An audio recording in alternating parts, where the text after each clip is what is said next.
কিছু শব্দের সঙ্গে সবসময় আমরা সিঙ্গুলার ভার্ব ব্যবহার করে থাকি। ফর এক্সাম্পল, এনি দিয়ে যে সকল শব্দগুলো তৈরি হয় সেই শব্দগুলো যদি সাবজেক্ট আকারে আবির্ভূত হয় তাহলে আমরা তার সঙ্গে সিঙ্গুলার ভার্ব ব্যবহার করব। For example, anybody, anyone, anything. Does anybody have a problem with this? Does anybody, আমরা ডাজ দিয়ে কী করছি? ভার্বটা যে সিঙ্গুলার ভার্ব সেটা আমরা বোঝাচ্ছি ডাজ দিয়ে। অর্থাৎ এনিবডি যখন আমরা ব্যবহার করছি সেটাকে আমরা একটা সিঙ্গুলার সাবজেক্ট হিসেবে ব্যবহার করছি। If anyone has a problem with it, please let me no. If anyone has a problem with it, anyone has, অর্থাৎ হ্যাজ আমরা কখন ব্যবহার করি?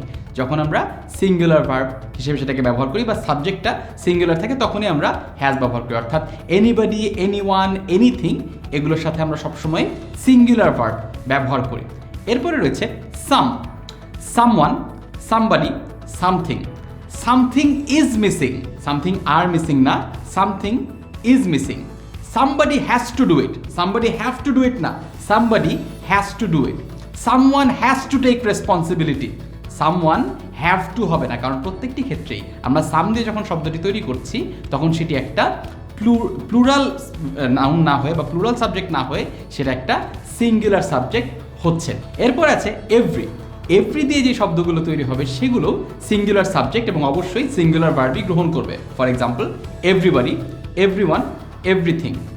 আমরা যদি উদাহরণ দিই তাহলে ব্যাপারটা এরকম দাঁড়াবে যে এভরিওয়ান ইজ প্রেজেন্ট, হ্যাঁ, everybody knows this, everyone is present, are present না, everybody knows this, everybody know this না। অর্থাৎ এভরিওয়ান, এভরিবডি, এভরিথিং এগুলোকে আমরা সবসময় সিঙ্গুলার সাবজেক্ট হিসেবে গ্রহণ করছি এবং সেগুলোর ক্ষেত্রে আমরা সিঙ্গুলার ভার্বই ব্যবহার করছি।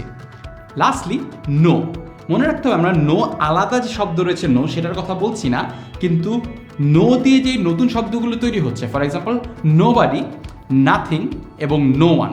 নোবডি, নাথিং এবং নো ওয়ান এগুলো সিঙ্গুলার সাবজেক্ট হিসেবে গ্রহণ করতে হবে। For example, nobody knows where he is, no one knows where he is, nothing is more important than this. এই প্রত্যেকটি বাক্যেই আমরা নোবডি, নাথিং, নো ওয়ান এগুলোকে সিঙ্গুলার সাবজেক্ট হিসেবে চিন্তা করেছি, ব্যবহার করেছি এবং তার সঙ্গে যে ভার্ব ব্যবহার করেছি সেই ভার্বটাকে আমরা সিঙ্গুলার হিসেবে ব্যবহার করেছি।